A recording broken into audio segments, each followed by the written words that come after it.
Today, we will be covering some keywords that are super relevant for when you want to ask different questions. And today, the first one that I will share with you is the word how. How in Portuguese, we say como, como, and I will give you a super easy structure that you can combine with multiple questions. So if you start with como se chama, it's actually the way we ask, what's your name? Literally, how are you called? Como se chama? That's what we use when we want to ask someone's name. But this is super useful because if you carry on using the same structure, you can ask different questions. For example, como se chama the street? Do you know how to say the street? A rua. It's difficult to pronounce this R, is r. Como se chama a rua? So this question means, what's the name of the street? So what else could you ask? Do you know how to say place in Portuguese? What's the name of the place? Como se chama o lugar? Lugar means place.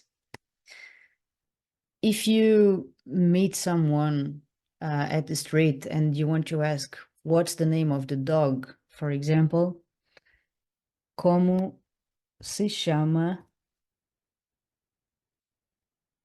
o cão?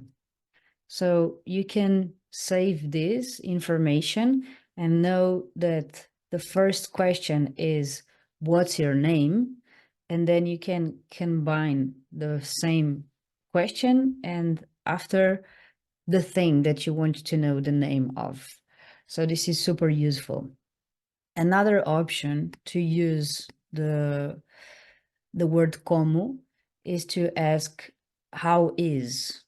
Okay, so how is, for example, how is the weather? We continue with the word como, and then is, we say como está, and then the weather, o tempo. Como está o tempo? If you want to ask someone, how's the family, for example, como está a família? Let me see on my notes. Yes, you can also ask, how's the food? Como está a comida? And the same thing that happened before happens here as well. So if you want to ask someone, how are you?